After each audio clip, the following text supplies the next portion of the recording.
about this week, and then we'll Sure. take questions. Excited to be in game week, and been a long time since we played. So excited to have the fans back and, things somewhat back to normal from a game day atmosphere standpoint. But more than anything, just excited to get the season started with this staff and group of players. As a head coach, I'm really proud to be a part of such an experienced staff, and we have 299 years of coaching between us on our coaching staff, and it's a great group of guys to work with.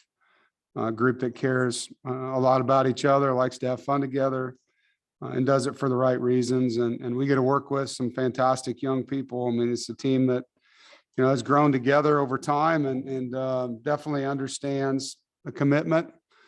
And what it's like, being at practice with them today and just seeing how they're handling game week. It's a much more mature football team than we've had that way. And it's a day at a time journey with these guys. And that's what they want it to be. And that's what it's about. And, we're all about winning the day. And, it's cliche, I guess, to stack days now, but that's really the focus of this group, and trying to be the best version of ourselves as men each and every day, as students, as athletes. I've enjoyed the process of fall camp. It was great to have a normal fall camp and get to coach football in a preseason. And it's been a challenge. It's been hot. We've had some crazy hot weather here, and these guys have endured that.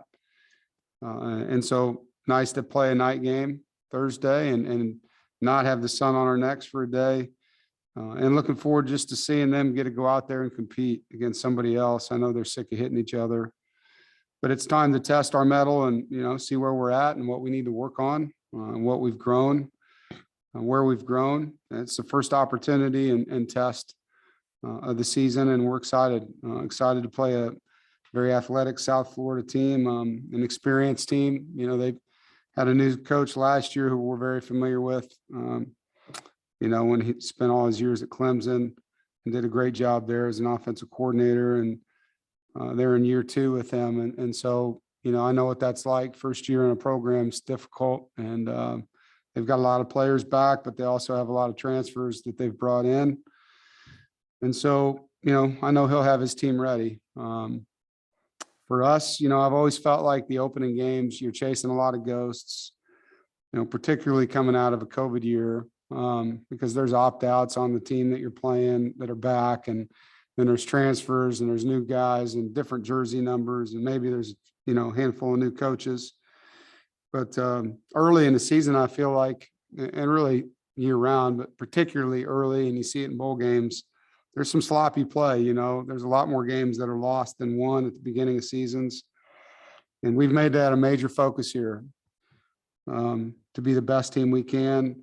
Here, we need to get out of our own way and not beat ourselves, minimize, pre-snap things that we can take off from a focus standpoint, minimize post-snap things from emotional standpoints. In a game, making your layups, taking the gimmies that are there and making those routine plays, and then really competing on special teams to give ourselves an advantage. I feel like our guys have worked really hard with Coach Goebel in that area. And in my career, and for most head coaches, I think you could say the turnover margin and explosive play battle tells a lot. And so those are major points of emphasis for us. When it comes to our roster, I really like the competition we've had. Just going to start on offense, with our offensive line, to have the ability to rotate some guys and some versatility. Icky and Zavala and Grant and McMahon and Spees and McKay and Easton are guys that we feel like can all play and will play. And Dylan's, a guy that can play multiple spots, guard and center, and Tim McKay can play multiple spots. Spees can play multiple spots. So, we feel like we have some good flexibility there. I think Devin Leary's in a really good spot, not just physically, but mentally and emotionally. I like where he's at. He's confident, he's comfortable, he's ready to lead. He's built really good relationships with his teammates. Our backfield has experience and there's talent. When you look at what Bam and Ricky can do and the way Jordan has improved, the way Delbert Mims has improved. There's a lot of hands back there that can help us win. The tight end position, probably the biggest spot where we lost production from last year on offense with Kerry leaving. Dylan Parham, I'm excited for him in his 6th year to see how he can play, not just as a blocker. He's been a really good blocker for us, but how he can evolve now as a pass catcher. I think Trent Penix and Chris Tootle are 2 young guys that have our coaches excited. I'm excited for them. They're both guys that have changed positions to get on the field more. And they have some versatility, Chris being a former receiver and Trent being a former running back, where they can do a lot of things out of that tight end room. And then Cam Walker's a lunch pail guy that's worked really hard. At receiver, obviously the experience there excites us with Emeka and Thayer and Devin Carter, CJ Riley, Porter Rooks, and then Julian Gray, one of our newcomers that we expect a lot out of. As the year goes on, you'll probably see him more and more. But that's really the group there offensively, and just systematically being in Tim's system another year allows him to grow it. The philosophy doesn't change, to be aggressive and be balanced and finish every drive with a kick. And I think that's the biggest thing offensively, using our personnel the right way, and Devin being a distributor of the ball. On defense, a few newcomers with the transfers, but our D-line rotation, you'll see Savion, you'll see Corey Durden, CJ Clark, Josh Harris, Daniel Joseph, Davin Van, and Danny Blakeman. Those guys have all rotated throughout camp, and our D-line, like most D-lines, is going to rotate players. The guys that take the first snap of the game are going to be the guys that graded out the best each week. Our top 3 linebackers have gotten a lot of pub, and we expect a lot out of them. I think Peyton is poised and healthy and has grown a lot as a player, particularly just the mentality of how to practice and how to study film. A lot different, not different in how hard he's going to play, I can tell you that. But just, the maturity that he has now compared to a year ago. Isaiah Moore has improved himself athletically a lot. Still a great leader, but, has lost some body fat and is really moving well. I think he's poised to play really well. I think Drake also has changed his body, and those 3 guys are the heartbeat, of what happens on defense. They make a lot of plays. They can all run. They all have game experience. And then, in the absence of Drake and Peyton, we were able to get Levi and a lot of work as our, not just our Sam, but as a rush player for us and special teams guy. And then Jalen Scott, we're really happy with his progress. Guy that's really changed his body, maybe one of the most improved when you talk about the linebacker body type from last year to this year. I think he was like 260 something last year in the fall camp, and now he's in the 220s and looks really good. At safety, Tanner Engel returns and wants to be in the game the whole game, and he's got to do a great job for us, being the player that he can be. He's a dynamic guy. He's a contact guy. He's a great leader. Jaqueen and him and Tyler Baker-Williams, those 3 guys, when they're all in there together, do a great job. And we've added some good competition. It's been fun seeing Cyrus and Khalid Martin push those guys in front of them, and Devin Boykin, Josh Pierre-Lewis, who have a role for us as well, and Rakeem Ashford, the corner position. That competition is still going. It's been really fun to see. We've got some talented corners that are all playing and have to play well and will play in the game. Between Shy Battle and Derek Pitts and Chris Ingram and Tayshawn Smith and then Aiden White. There's 5 guys that are pushing each other every day. And like our D-line, we don't really have 2 guys, that we look at as starters. There's multiple guys that'll play in that room, and whoever plays the best will continue to be the starter in that room.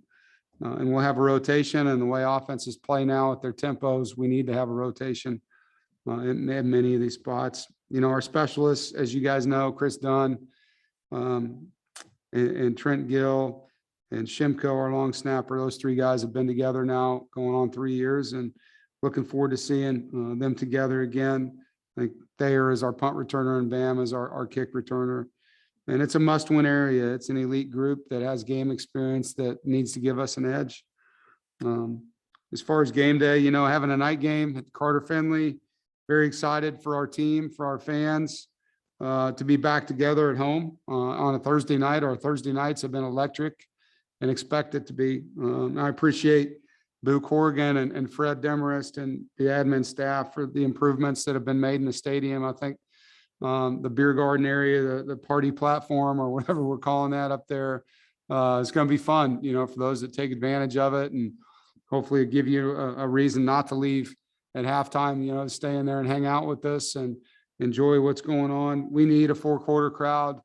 We need it rowdy. And I hope that you're ready to do that, coming back from COVID and where you couldn't really be a part of our game day. I know it's now here, and that's what makes us different. We're asking for our fan base and our student section to be a 12th man that has one thing in mind, and that's making life hell on the opponent and lifting the spirit of our team and making it hard on their team. And I think we have a fan base that can do that. We need you to do it for as long as it takes. If it's 4 overtimes, it's 4 overtimes. But it does give us a unique environment here when we have it the way that it can be. And I expect it to be that way Thursday. I think we have an incredible tailgate here, and I want our fan base to take advantage of that. And then I want them to be in the seats for 4 quarters, cheering on this team that has worked their butts off for you, and make game day something that other fan bases should be jealous of. I think that's something we should strive for as a fan base. It's definitely an opportunity for us to be a part of this together. And we talk about our mission statement here as one pack, one goal. It's a united mission to win a championship. And it's united, not just players and coaches. It's all of us. It's our fans. It's our administration. It's our students. It's our players and our coaches working together to get these 7 home opportunities to be uniquely special. And we want it to be that. We want you to be a part of the journey with us. And, when we come out of that tunnel, whether it's for the first quarter or the third, it matters. It matters a lot to our young men. And so, again, you can hear the passion in my voice asking for your help with an incredible season, coming off of the most difficult season in my life as a player or coach. When you talk about what we went through last year, what a reward to play on a night at home against a team. And regardless of who it is, I think just the opportunity to have that Wolfpack fellowship and brotherhood. And like I said, let's make everyone jealous about how special it is here on game day. So with that, I'll open it up for any questions. Aaron Beard, do you want to start us off? Yeah. Hey, Dave, you have a familiar face at quarterback in the sense that you saw Fortin play against you guys several years ago for the team in blue, but he hasn't played much at all, obviously, since, and he didn't have there wasn't a ton of film on him before that. How do you sort of scout a guy? Do you look at the film, even though it was at UNC, or how does that work? Yeah, I mean, when we played him, obviously it was a long time ago in his career. We know that he's grown a lot since then, and he's going to be a much better player than he was that day. We have a lot of respect for him and know that he won a battle with, another ACC quarterback that transferred in there. So it wasn't like it was handed to him. He earned it. And I think last year they had a, challenging situation offensively. You can tell there was a lot of rotation, a lot of guys in and out. And I know that couldn't have been easy for him either. Just reading as much as I could get on, their situation, sounds like he really stepped up in their offseason program and in their spring and earned a lot of respect on their roster. So, he got a scholarship to that other school for a reason. And, we knew that they've recruited well there at quarterback. So, he's a guy that has a lot of talent. David Thompson. Hey, Coach. Obviously, Devin Leary's coming in as the starter, but have you decided on his backup? Both Ben Finley and Aaron McLaughlin are kind of listed as oars. Both of them could play. Both of them will be ready to play. Ben has more game experience than Aaron. So, right now I would go that way. If it ended up being a long-term thing, you may see both of them, but they both have had good camps. I think we're in a good situation with their progress. I think Ben is a way better player than he was a year ago, and Aaron is really poised love his size and the way he can run the ball. And it's just a matter of him getting more and more reps. But I like the way that we're set up there right now. Andrew.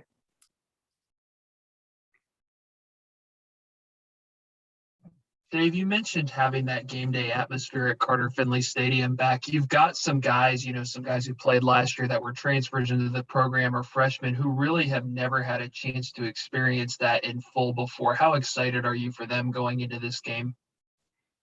Yeah, I mean, I think it's a gift, that these guys get. It's part of the sweat equity. I think that you earn that, as a player. You work so hard for these special moments, coming out of the tunnel when the Carter is packed. It's unique. I've been in 4 Power 5 conferences, played in a lot of stadiums, and when ours is the way that it can be, it's one of the best. It is. The entry is special, and I've been through there many times as the head coach now, and each time it's wow, when it's lit up the way that it can be. So I'm happy for them to get their first. I think it's going to be unique for college football. There's a lot of players on all of our rosters that haven't experienced crowd noise at all. You think about last year's class plus this year's class, plus whatever transfers came in your door.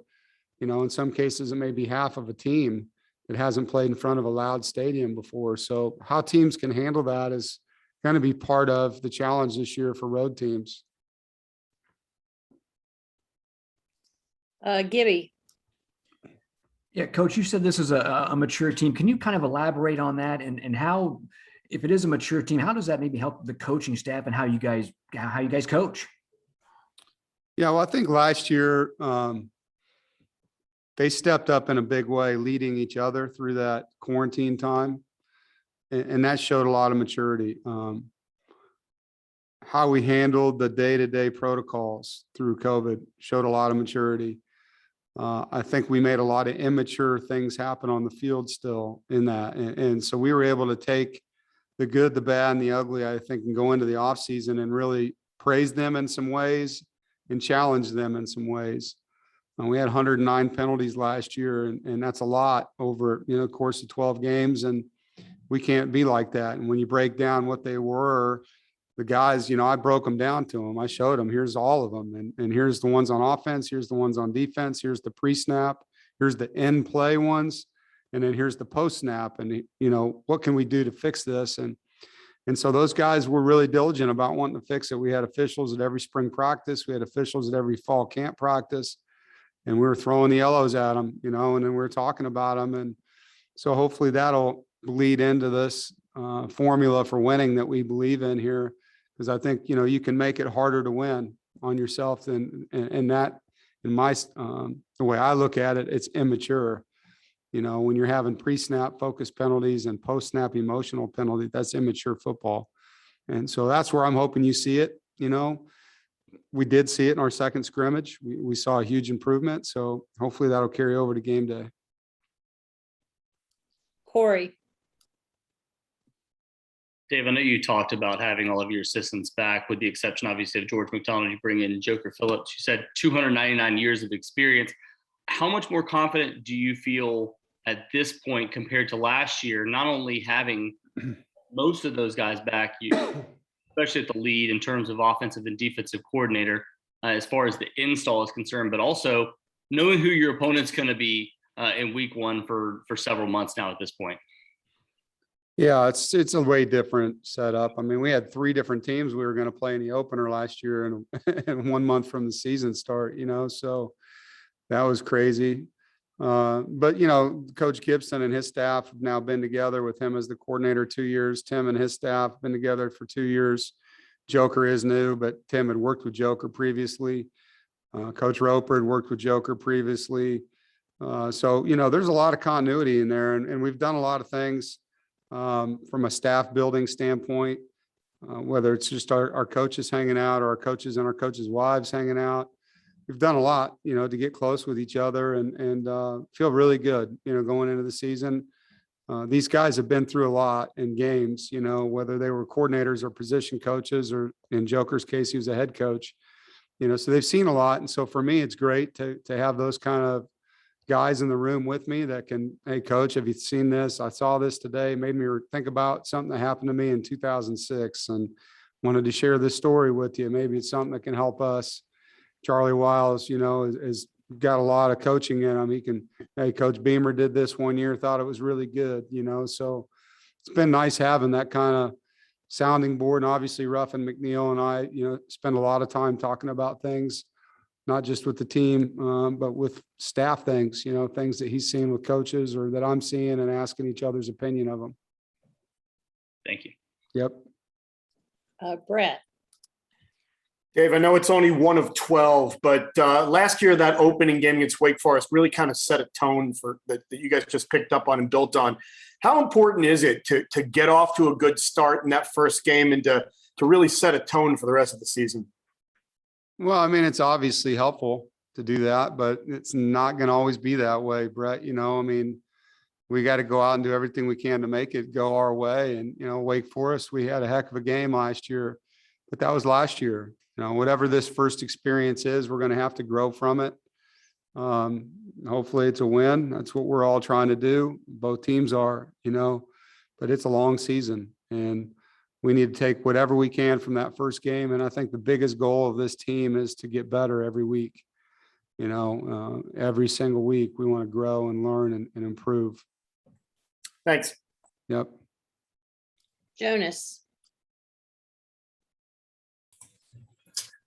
Coach, entering year 9, third longest tenured coach in the league. In college football, 9 years is a long time at one spot. What's the key to that kind of longevity at one spot? And looking back over your 9 years, how are you different now from year 1 here in Raleigh?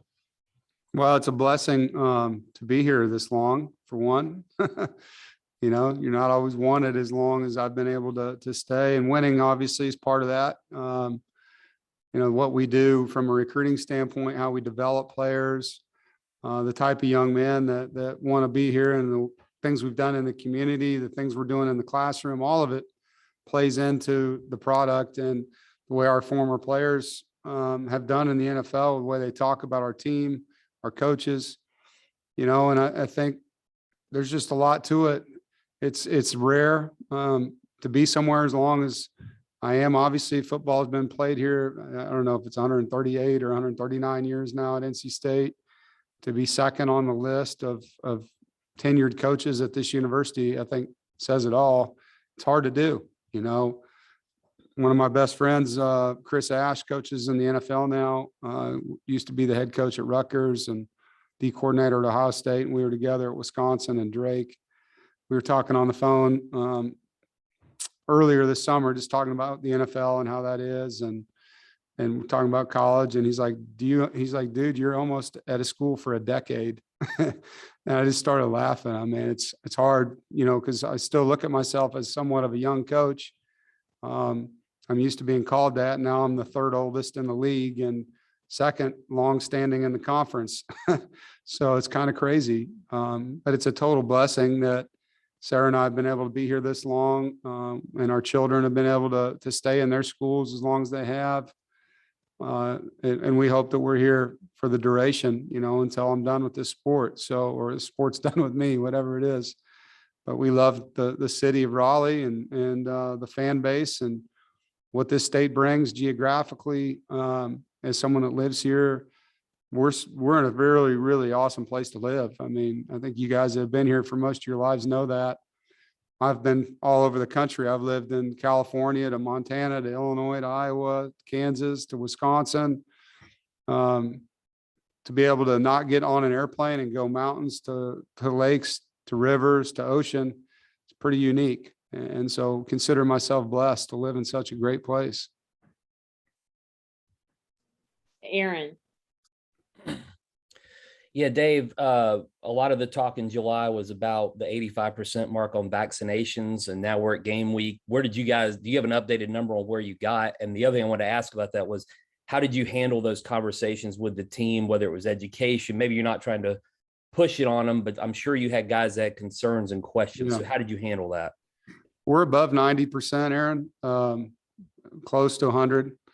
As far as the team, this started back when the vaccine came out. So our coaches started getting it, our older coaches first and at-risk coaches, and then more and more, vaccinations became available. And then we just started, talking to the guys about it openly. Where do you need information? What can we do to help you with it?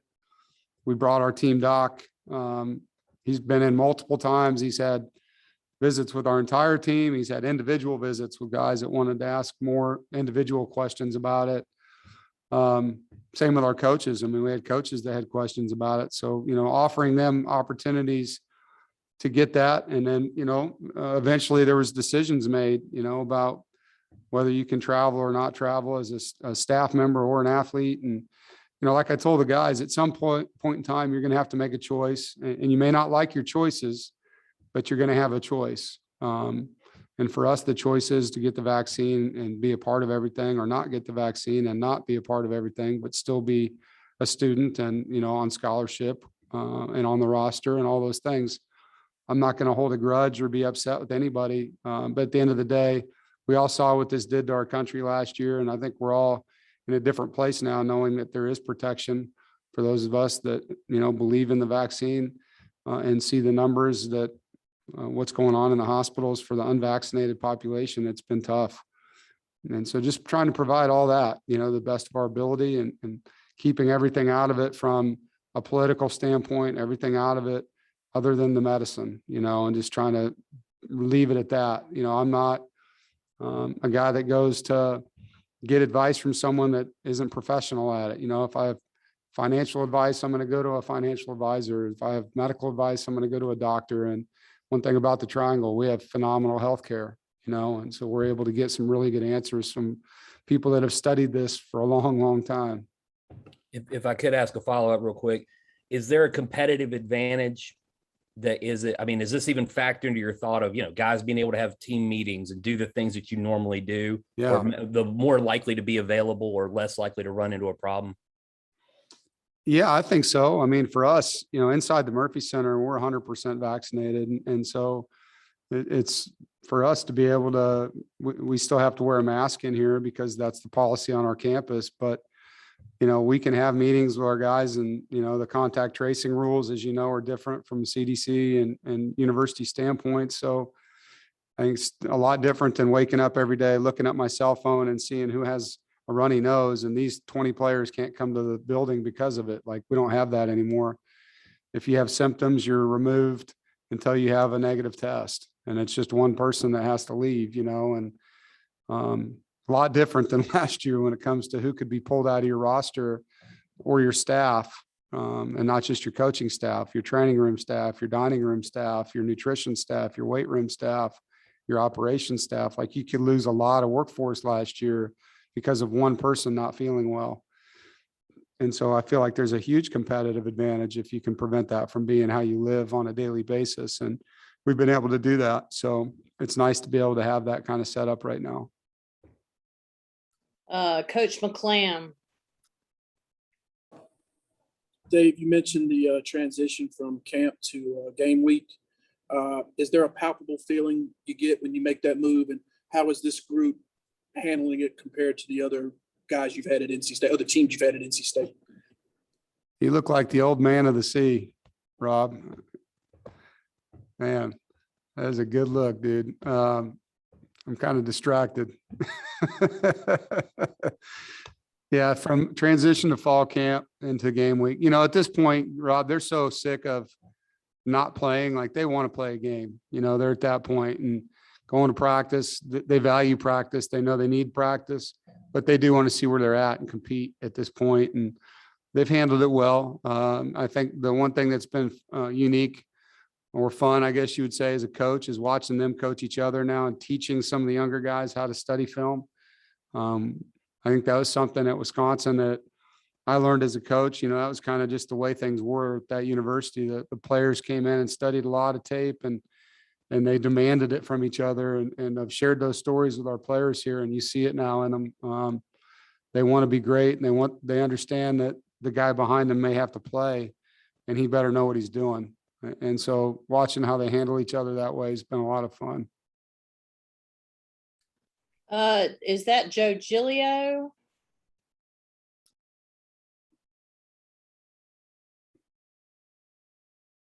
Joe Skirdo. Okay, go ahead. I'm sorry. No, you're good. Hey, coach. So I know you're talking about the defensive rotation and all that, and I know it is a veteran group, but like, what would kind of be a major expectation that you have for this veteran defense coming into the year? Yeah, I mean, I think to put numbers on it, I'm not sure I can do that. You know, I think the biggest thing we want to see, it starts on defense with how we play on the line of scrimmage. You know, I mean, and I think that's programmatically how we win. We have to win the offense and defensive line of scrimmages, and we've got experience and depth on the defensive line. We expect those guys to battle in there for us and create havoc and disruption and to beat the other team in plays in the backfield. Like, that's one of the things we look at. We call them bombs, but how many bombs go off where we're in that backfield versus our backfield? The next thing is defensive takeaways. You know, how many times are we going to get the ball back for our offense? I think that's a big deal. You know, and when 2 years ago, we were really bad in that area and we had a bad season. You know, I think the more we can set up the offense defensively with 3 and outs and takeaways, the more points we're going to score, the more games we're going to win. And lastly, it's just the explosive plays. You heard me talk about that earlier. We can't give up explosive plays for touchdowns. We can't. They're going to happen. They're going to have plays over 20 yards in games. Offenses are built that way now, but we got to get them down on the ground and survive that down and get to the next down and stop them. And so those are the kind of things I'm looking at. You know, I'm not going to, hey, we got to be third in this category or second in this category. No, you know, I think it's more about just creating disruption and takeaways and limiting explosive plays to that other side of the ball. All right, last question, Corey. Dave, I know there's been a lot of talk about the linebacker core so far this season, but the defensive line for you guys, with the exception of losing Aleem McNeil from last year, obviously one of the best defensive linemen in the country, but you guys get a lot of experience back. You have a lot of talent. And you also add a piece in Corey Durden. What are your thoughts on the defensive line going into this season, and where do you think that unit stands right now? Well, I think it's a hungry group. It's a group that probably feels disrespected a little bit. You know, I think there's been a lot of things written about them in a negative way that they've read, and I think there's a chip on their shoulder. I think Daniel Joseph's a guy that plays really hard. Savion, you've heard me talk. I think he's set himself up for a really good year. He's in good shape. He's 290 pounds. He's playing very confident. It reminds me of kind of how Contavious was. He was just kind of in the right place for a couple of years, and then he broke out as a playmaker. And I think, you know, Savion's in that spot. Corey Durden's a really versatile guy. He can play inside and outside and has played himself into really good football condition. I like how hungry he is. He's got something to prove. He wants to finish his career the right way. And, you know, the Davin Van can also play nose and 4 technique or 5 technique, and what he brings to the table. There's depth. I think they need to produce. You know, I think that's a group that and wants to and has shown the ability to do that. CJ Clark's probably been one of the most impressive guys up front in training camp. It's been fun watching him and Grant Gibson compete against each other every day. But he really is playing hard. You know, he's got a high motor, and so it'll be fun to see that group on game day and the rotation, see how it all plays out with them. Thank you. Mm-hmm. All right, everybody. Thank you. Thank you.